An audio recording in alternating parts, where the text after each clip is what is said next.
부동산 경매에 대한 모든 정보를 전해드리는 시간입니다. 부동산 경매 A to Z 시간 출발해 보도록 하겠습니다. 자, 부동산 경매 강의는 신기하게도 들으면 들을수록 궁금해지는 게 많다라는 생각이 드는데요. 네네. 오늘은 어떤 내용 배워볼까요? 네, 오늘은 이제 경매 얘기에서 조금 더 현실적인 이야기로 우리가 오. 그동안 임차인 얘기를 좀 했었잖아요. 네. 임차인 입장에서 직구할 때 네. 주의점 그걸 사례와 함께 섞어서 네. 한번 설명을 드리도록 하겠습니다. 네, 일단은 실질적인 정보를 전해주신다고 하니까요. 우리 시청자분들도 좀 집중하셔서 좀 들어보셔야 될 것 같습니다. 바로 시작해볼까요? 예, 네. 자 우리가 이제 벌써 11번째 강의입니다. 네. 시간이 추워졌죠 이제. 네. 자 여기 한 가지 사례를 보겠습니다. 여기 보시면 이제 그동안 저랑 같이 공부를 쭉 해오셨으니까요. 눈에 좀 보이실 거예요. 네. 제일 먼저 할 일이 우리가 흔히 근저당 했던 이 네. 근저당 말소기준 권리. 말소기준 권리가 지금 이제 3천만 원짜리 저당권이 있고요. 네. 현재 여기 저당권이 2005년 6월 달인데 3천만 원이 있습니다. 네. 자 그리고 여기 말소기준 권리인데 여기에 임차인이 2006년에 전입하고 확정일자를 받아가지고 4천만 원 임차인이 있습니다. 네. 즉 이거는 말하자면 이거죠. 저당권이 3천만 원이 있는 상태에서 임차인이 전입을 해가지고 4천만 원이 들어온 자 이런 케이스예요. 네. 예. 자 보면은 2005년에 이미 저당권이 있는데 임차인이 2006년에 이 집을 들어왔다 이런 얘기입니다. 그리고요 낙찰가를 보면은 3,800입니다. 그러니까 전세가 4천인데 낙찰가는 3,800. 전세보다도 낮은 금액이죠. 네. 자, 이게 이제 보면요. 이거를 다시 한번 정리를 하면요. 현재 낙찰가가 3,800 정도 되는 물건. 그러니까 이게 해봐야 시세가 한 4,500에서 5,000 이하인 네.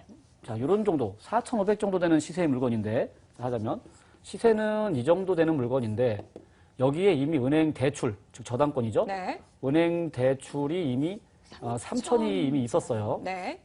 이미 3천이 있는데 여기에 이 임차인이 이제 들어옵니다. 전입을. 얼마에? 4천에 들어와요. 네. 자, 이 얘기는 빚이 은행 빚이 이미 3천이 이미 있는데 거기에 4천 전세가 들어왔다는 얘기입니다. 네. 그러면 합치면 두 금액을 합치면 얼마예요, 이게? 7천이죠. 7천이요. 7천이면 집값을 넘겼죠. 네. 자, 이렇게 시세보다 훨씬 웃돈. 맞아요. 우리가 네. 보통 전세 구할 때 이미 은행 대출과 내 전세금을 합친 금액이 집값보다 최소한 70% 이하 집값을 넘기면 안 된다. 이게 기본 그동안 제가 계속 강조를 했었잖아요. 근데 네. 이렇게 집값을 넘는데도 불구하고 들어왔단 말입니다. 예. 자, 이 임차인이 제가 이제 낙찰을 받고요, 이걸. 네. 제가 낙찰을 받아서 3,800 낙찰을 받았으면 뻔하죠. 보겠습니다. 자, 낙찰이 3,800이면 배당 어떻게 되겠어요? 우리가 그동안 배운 대로 보면요. 배당은 네. 당연히 저당권자 채권자, 저당권자 3천만 원 주겠죠. 이돈 네. 3천만 원 있으니까. 그러면 주면 남는 돈은 겨우 800. 800. 예, 그러면 임차인은 800만 원. 겨우 4천만 원 중에 800밖에 못 받는 자, 이런 사태가 발생한 겁니다. 네. 예, 자, 얘는 도대체 왜 이 임차인은 여기에 왜 이런 집에 들어왔을까? 네. 하고 제가 이제 낙찰받고 찾아가서 집 비워주세요. 얘기하는 걸 명도라고 불러요. 네, 네. 자, 명도하러 갔습니다. 가서 만났어요. 이거 저당권이 이미 있는 거. 네. 빚이 있는 거 아셨나고 물어봤더니 알았대요. 오? 아셨다고요? 그것도 알 수밖에 없겠죠. 이미 네. 대출은 2005년이고 네. 2006년에 들어왔습니다. 그래서 알았다고 하십니다. 그래서 아니 그러면 이걸 다 알고 있으면서도 왜 들어왔어요? 네. 하고 이제 물어보니까 그분이 계약서를 보여주는데 네. 이제 임대차 계약서 이제 우리가 전세나 월세를 얻으면요. 근데 임대차 계약서라는 걸 작성합니다. 네. 계약서를 보여주는데 계약서에 보면 보통 뭐 계약금 얼마에 보증금이 얼마고 월세가 얼마 이런 걸 써요. 자 이분은 뭐 보증금 뭐 4천만 원 쓴 건데 계약서의 말미에 뭐라고 써 있었냐? 네. 이 집에는 특약사항에 보통 이제 특약이라는 걸 답니다. 네. 이제 표준 계약서 외에 이제 이 집의 특징에 대해서 이제 내용을 담아요. 여기에는 대출이 저당이 3천만 원이 있고 이거는 나중에 잔금을 내면 이 임차인이 잔금을 내면은 말소하기로 한다라고 오. 특약을 달아놓은 거예요. 아, 그러니까 네. 뭔 소리 집주인이 약속을 한 거예요. 이거 4천만 원 받으면 이 네. 돈 가지고 3천만 원을 갚을게요라고. 아. 그렇게 약속을 한 건데 네. 결론은 그 약속을 안 지키고 그냥 놔둔 겁니다. 안 네. 갚고요. 그러니까 저당권 3천만 원도 은행 집주인이 챙겼고요. 네. 거기에 전세금 4천만 원도 챙기고요. 아이고. 이게 이제 얘기를 들어보니까 이런 네. 거였습니다. 잔금하는 날, 자 우리가 보통 잔금하는 날, 자 이게 이제 원래는 3천이, 그러니까 갚으면 이게 없어지는 거거든요. 네. 없어지면은 등기에 없어지면 이 임차인밖에 없는 거예요. 그러면 아무 문제 없는 건데, 자 우리가 보통요 네. 네, 전세나 이런 걸 구할 때 대출을 갚기로 하고 계약을 맺어요. 네. 그래서 실제로 갚으면 이렇게 되는 거예요. 내가 주택에 들어오면서 이 돈을 은행에 줍니다. 네. 이제 이렇게 합니다. 은행에 돈을 이렇게 보내요. 그럼 은행에서는 그거를 아까 했던 저당권을 없애는 거예요. 말소. 이렇게 이 절차가 이루어져야 되거든요. 네. 이 절차가 안 이루어진 겁니다. 집주인이 그냥 전세금 받고 대출금 받아가지고요. 그 돈, 그러니까 계약하는 날, 잔금 치르는 날, 이제 4천만 원 받으면서, 그래요, 갚을게요. 고마워요. 이러고 그 돈 들고 나와서요. 나쁘다. 인천공항 갔어요. 네. 그리고 출국. 그리고는 잠적. 그리고는 경매 넘어간 겁니다. 아이고. 자, 이게 보통, 네. 지금 말씀드린 대로요. 전세 잔금 치르는 날 분명히 돈으로 대출을 갚고 이거 저거 맞서야 되거든요. 네. 근데 그렇게 안 한 게 문제입니다. 보통 어떻게 되느냐? 실제로 이 잔금하는 날, 네. 진짜로 이거를 갚는 걸 내 눈으로 확인을 해야 돼요. 확인. 그러니까 집주인 주고서, 네. 집주인한테 주고서 집주인이 고마워요, 갚을게요. 안녕, 빠이빠이 하고 나가는 거를 그냥 가만히 멀뚱히 보고 있는 게 아니라 네. 스톱 잠깐만 저랑 같이 은행 가셔야죠 하고죠. 집주인 손을 딱 잡고 네. 다정하게 은행 가서 갚는 거를 확인을 해야 되는 겁니다. 네. 은행 같은 경우는 더군다나 뭐 갈 필요도 없어요. 그냥 네. 전화해가지고요. 여기 주소 불러주고 채무자 불러주면서 갚을게요. 얼마면 됩니까? 물어보면 돼요. 그래서 계약서 계좌번호 알려주세요 이러고요. 그럼 은행이 계좌번호 알려줍니다. 거기다가 입금하면 돼요. 예를 들면 이게 아까 내가 4천만 원 계약한 건데 네. 대출이 3천이 있었잖아요. 그럼 3천만 원은 은행으로 입금하고 집주인한테는 그냥 1천만 원만 주면 되는 거였어요. 그래야 되는 건데 그렇게 안 하고 그냥 집주인한테 4천을 다 주니까 집주인이 그걸 들고서 그냥 튄 겁니다. 이런 경우도 이런 있군요. 경우도 있어요. 그러니까 네. 사실 우리가 세상 살면서요. 네. 대부분 우리 약속하면 대충 지키잖아요. 네. 그냥 뭐 나 내일 밥 살게. 그럼 밥 사고요. 네. 내일 점심 때 만나. 이렇게 하는 이것도 그냥 갚을게요. 하니까 갚겠거니 한 거예요.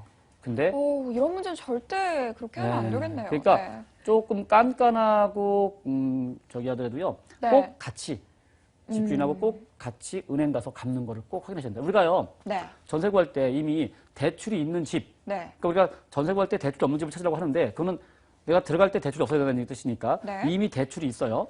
대출이 있는 집을 내가 들어가면서 전세금으로 갚는 조건은 상당히 흔한 조건이에요. 네. 그건 되게 많습니다. 그러니까 그럴 때 갚는 거를 확인하는 거. 네. 이게 핵심입니다. 이거를 확인을 안 함으로 해가지고 네. 임차인이 문제가 생겼던 겁니다. 자, 만약에 갚았다. 네. 그럼 이게 실제로 어떻게 된 거냐? 이렇게 대출이 없어집니다. 네. 대출이 없어지면요. 이게 만약에 경매를 났다 하더라도요. 네. 이게 애초에 없었던 거예요. 네. 이게 없어지면 어떻게 되냐? 그러면 자 보면은 압류가 2006년 3월이에요. 네. 임차인은 2006년 3월 13일, 압류는 3월 24일. 네. 임차인이 압류가 빨라요. 저당권이 네. 없다면. 자 말소기준 권리가 압류가 된 건데 이제부터 이게 저당권이 없다면 예. 말소기준 권리가 압류가 되면 임차인은 압류보다 빠릅니다. 네. 빠른 임차인을 선순위 선순위. 임차인이라 부르다 그랬잖아요. 네. 선순위 임차인은 자기 보증금 멀쩡히 지키는 거잖아요. 네. 그럴 수 있었던 건데 이게 없어지질 않고 남으면서 임차인은 그냥 후순위가 됐고 네. 보증금을 다 날리는 안타까운 상황이 발생한 겁니다. 이게 그렇군요. 네. 등기가 이렇게 바뀌는 거를 확인을 했어야 돼요. 네. 이거 확인이 안 됐던 게. 시청자분들 이런 부분들 네. 꼭 기억하셨으면 좋겠습니다. 네. 갚기로 했다. 그러면요 꼭 등기를 띄워보세요. 네. 갚아졌는지. 꼭 갚고 눈으로 확인하자. 자 이겁니다. 네. 그럼 갚으면 확인된다 이런 얘기입니다. 네. 자 그다음에 또 한 가지 제가 사례를 하나 더 말씀을 드릴게요. 네. 이런 이제 주의할 사항 같은 건데요. 네. 우리 회원분 중에 한 분이 네. 이제 영등포 쪽에서 아파트를 낙찰받은 적이 있었어요. 네. 자, 그 집이 이제 보통 이랬습니다. 시세가 이 정도 3억 5천 정도 되는데 그 집에 은행 저당권이 3억이 있는 상태에서 임차인이 8천에 들어와 있던 그런 집이었던 거예요. 네. 그러니까 우리가 아까 앞에서 본 사례랑 비슷해요. 대출이 이미 3천이 있는데 네. 4천 들어온 것처럼 대출이 이미 3억이 있는데 전세가 8천이 들어왔던 그런 집입니다. 네. 이게 낙찰이 3억이 됐어요. 그러면 이게 낙찰이 3억이 됐으면 그냥 3억 주면 밑에는 없죠. 없죠. 네. 네. 여기 3억 주고 밑에는 그냥 빵 제로예요, 제로. 자, 낙찰 받고요. 네. 우리 회원분께서 찾아가셨어요. 네. 찾아가가지고 명도하러 찾아갔죠. 가봤더니 신혼부부예요. 그리고 그 세대 그분이 더군다나 현재 임신까지 한 상태에서 아기가 아이고. 임신된 상태인데 네. 여기서 전세금 8천을 몽땅 한 푼도 못 받고 쫓겨날 수밖에 없는 상황이 된 거예요. 와, 네. 진짜 막막하겠어요. 자, 네. 그래서 아니 여기 도대체 왜 이런 집에 들어왔어요? 대출 네. 이렇게 있는 거 이걸 도대체 왜 들어왔냐? 부동산에서 계약할 때 이런 집이 있다라는 거, 네. 이거 뭐 갚기로 했는데 안 갚기로 한 거 혹시 그런 거냐? 하고 물어봤더니 이분이 뭐 어떻게 계약을 했었냐면요. 네. 이제 이런 걸 본 거예요. 여기다 이거 벼룩시장이라고 정확히 쓰면 되나 모르겠네. 하여간 이런 거. 네. 이런 류의 그 왜 그 무가지라고 부르잖아요, 우리가요. 네. 이런 데 보면 이제 막 광고가 뜹니다. 생활 광고가. 네. 그래가지고 전세가 싼 전세가 있어. 그 당시에 요 동네 시세가 전세가요. 네. 한 2억씩 하고 있었어요. 네. 전세 2억 부담이 되는데 이걸 봤더니 8천이래요. 혹할 수밖에 혹한 없겠네요. 네. 혹한 거고요. 바로 거기에 전화번호를 전화를 띠리릭 해서 네. 정말 8천인가요? 그러니까 맞아요 했는데 그분이 집주인하고 결국은 부동산을 통한 게 아니고요. 네. 집주인과의 직거래를 하면서 네. 등기 같은 거 볼 줄 모르고 이분이 부동산 그러니까 보통 이게 직거래를 하면 이제 네. 뭐가 한 가지 이점이 있습니다. 뭐가 있냐? 수수료가 안 나가 복비 수수료. 네. 흔히 말하는 복비죠. 이 복비 조금 아끼자고 이거 네. 전세 2억이면 대략 한 100만 정도 하니까 복비 정도 아끼자고 직접 직거래 한 건데 잘 몰라 본인이. 이분이 잘 몰라가지고요. 이거 잘 100만 원 아끼려다가 8천만 원이 날아간 거예요. 네. 자, 이거 이제 이분들 명도할 때 이제 사연인데요. 일화인데 신혼부부였잖아요. 네. 이제 얘기하다가 이제 어떻게 이제 뭐 시댁 어른 이런 분들하고도 만나게 됐었어요. 말씀하시는데 얘들이 네. 어른들한테 손을 안 벌리려고 또 다들 사시는 게 삶이 좀 어렵고 이제 서민 이런 그러니까 이제 네. 손 벌리기가 너무 안타깝고 미안하니까 네. 자기들끼리 어떻게든 해결해 보겠다고 알아서 해결하려고 알아보고 다니다가 이런 거를 발견하고 그냥 어른들하고 상의 못하고 네. 덜컥 그냥 싸니까 이랬던 너무 착한 네. 착하기만 안타까운 사연이네요. 한 잘 모르는 그러니까 이거를 모르면 네. 정말 큰일 납니다. 그러니까 혹시나 뭐 벼룩시장 같은데 뭐 가로수 아니면 뭐 요즘에 보면 뭐 여러 가지 사이트 있습니다. 네. 그런 사이트 직거래하는 사이트에서 확인하실 때는요. 필히 내가 볼 줄 알아야 돼요. 등기든지 뭐든지 그냥 믿고 들어가면 안 됩니다. 네. 내가 반드시 등기도 확인해보고 내용 다 확인해보시고 아니 정 모르겠으면 주변에 전문가한테 자문이라도 구하든가 복비 수수료 아끼려다가 네. 더 큰 피해 봅니다. 맞아요. 예, 싼 게 아니에요. 그걸 아셔야 됩니다. 세상에 공짜는 없고요. 네. 싼 거는 뭔가 이유가 있습니다. 자, 그 다음에 또 이런 안타까운 사례가 또 있습니다. 이것도 네. 안타까운 사례인데요. 임차인 입장에서 어떤 적이 있었냐면요. 보통 우리가 공부를 하다 보면요. 임차인이 확정일자는 빠른데 네. 전입이 늦는 임차인들이 있어요. 가끔. 네. 자, 말소기준 권리보다 늦게 그러니까 이제 말하자면 확정일자 받았다는 얘기는요. 사실은 이때 이미 네. 전입을 한 거예요. 사실은 이때 전입을 했던 사람인데 네. 무슨 이유인지 모르게 전입이 늦어져 버립니다. 이거는 이제 어떤 경우에 많이 발생하느냐? 네. 주소를 뺐다가 다시 넣으면 내가 예를 들면 이때가 10월 2일에 있었어요. 네. 근데 예를 들면 12월 1일 날 주소를 뺐다가 다시 넣었다. 네. 그 사이에 11월 1일 날 대출이 들어온다. 그럼 나는 호송이 되는 거거든요. 이렇게 주소를 넣었다 빼는 경우가 가끔 있습니다. 네. 그게 이제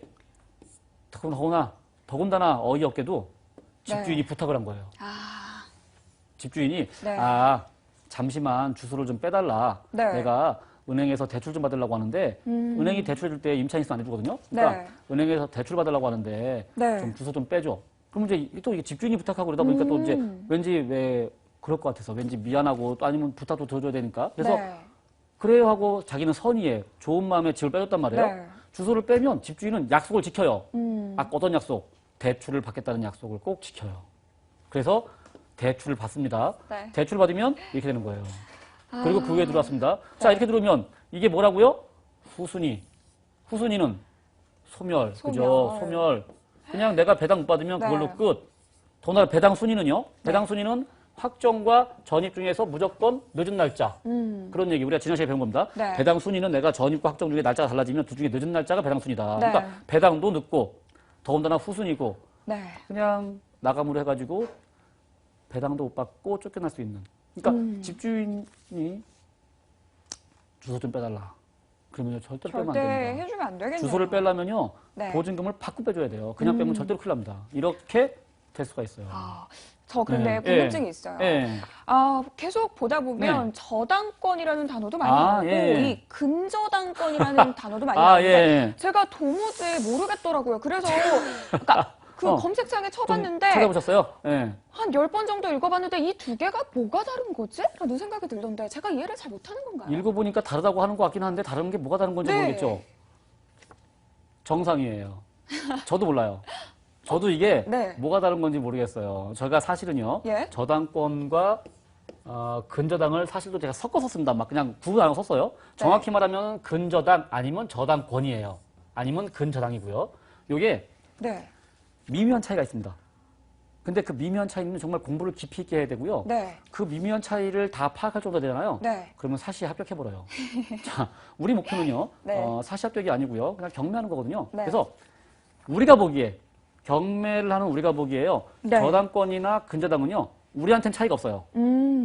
이게 채권자 입장이라든가 공부하시는 분 입장에서는 차이가 있는데 우리 입장에서는 어차피 채권이에요. 그냥. 네. 어차피 은행 대출이고요. 네. 어차피 배당받을 사람이에요. 그러니까 우리하고는 상관없습니다. 단지 우리는 이게 말소기준 권리냐 아니냐 이것만 보면 되는 겁니다. 네. 그렇군요. 예, 그래서 네. 너무 고민하지 마시고요. 네. 그냥 두 개는 같다라고 보셔도 큰 차이 없다는 무방하다. 겁니다. 네, 무방합니다. 네. 아무 문제 없습니다. 그냥 봐도요. 알겠습니다. 예. 자, 다시 네. 처음 사례로 돌아왔어요. 이 사례를 보시면요. 네. 우리가 아까 제가 이거 우리가 처음 봤던 사례잖아요. 이걸 제가 왜 다시 꺼냈느냐? 네. 자, 아까는요. 제가 이 임차인이 배당이 어떻게 나온다 했냐면요. 낙찰이 3,800이 됐고요. 네. 거기에 3천만 원에 대해서 800을 받는다 이렇게 얘기를 했거든요. 네. 자, 근데 이 임차인요. 한 가지 조건이 있었습니다. 이 임차인이 우리가 이제 앞으로 오늘 네. 이제 설명을 하고 다음 주에 자세하게 볼 건데요. 사실은 이 임차인이 소액 임차인이에요. 소액 임차인이 뭐냐? 상담 중에 이 단어가 나왔었던 것 같아요. 이게 있었나요? 상담 네, 내용 중에 네. 오늘 그러면 마침 또 잠깐 설명을 드리겠네요. 네. 한번 내용 한번 읽어보실래요, 이게? 네. 임차인은 보증금 중 일정액을 다른 담보 물권자보다 우선하여 변제받을 권리가 있다. 네. 이 경우 임차인은 주택에 대한 경매 신청에 등기 전에 제3조 제1항 대항력의 요건을 갖춰야 한다. 좋습니다. 자, 이게 뭔 소리냐면요. 임차인은 보증금 중 일정액을 우선하여 변제받을 권리가 있다. 자, 이게 뭔 소리냐면요. 네. 임차인은요, 소액 임차인이라는 사람이 있습니다. 이 소액 임차인이 뭐냐면요. 네. 임차 보증금이 소액, 즉 적은 임차인이 있어요. 임차 보증금이 적은 임차인은요. 네. 그 보증금 중 일정액을요. 다른 담보물권, 이건 뭔 소리냐면요. 다른 채권자를 말해요. 네. 근저당권자. 아까 지금 우리가 계속 봤던 근저당권자. 네네. 저당권이나 근저당권자보다 먼저 받을 권리가 있다. 자, 정리하면요, 이게. 네. 원래는 이래서 해야 되는 건데, 네. 이 임차인요, 사실은 원래 표가 이런 게 아니고요. 표가 이렇게 바뀝니다. 자, 뭔 소리냐면요. 네. 원래는 배당표가 1순위, 2순위, 3순위, 우리가 이렇게 배웠었잖아요, 지금까지요. 네. 1순위 말소기준 권리, 2순위 뭐 임차인 갔었어요. 네. 1, 2, 3순위 말고요. 1순위보다도 더 빠른 0순위라는 게 하나 있어요. 자, 이게 뭐냐? 지금 얘기한 소액 임차인. 임차인. 그래서 소액 임차인 규정은요. 네. 우리가 이제 다음 주에 자세하게 배우라고요. 지금 제가 간단히 설명드리면요. 예. 현재 이 임차인은요. 법에 의해서 법에 이게 써 있어요. 법에 보증금 중에 일정액, 즉 보증금 4천만 원 중에 1,600만 원을 먼저 배당해줘라라고 아예 법에 써 있습니다. 네. 왜 그런지는 다음 주에 배울 거고요. 예. 얘는 그냥 그래서 원래는 2순위로 800 받을 거를요. 0순위로 1,600을 먼저 받았어요.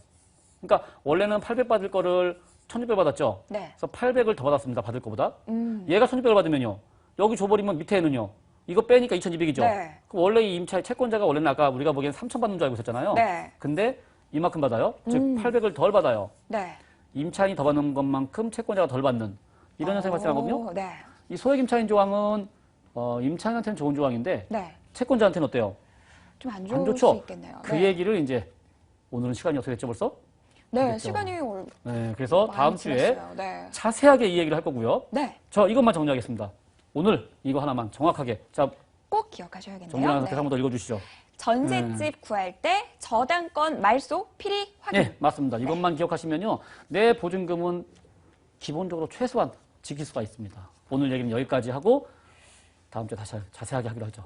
네, 알겠습니다. 자, 전셋집 구할 때 꼭 중요한 팁이라고 말씀을 해주셨죠. 이 저당권 말소 확인. 저도 앞으로 이 내용은 잊어버리지 않을 것 같은데요. 자, 안정희 대표님과 함께 오늘도 재미있는 부동산 경매 공부를 해봤습니다.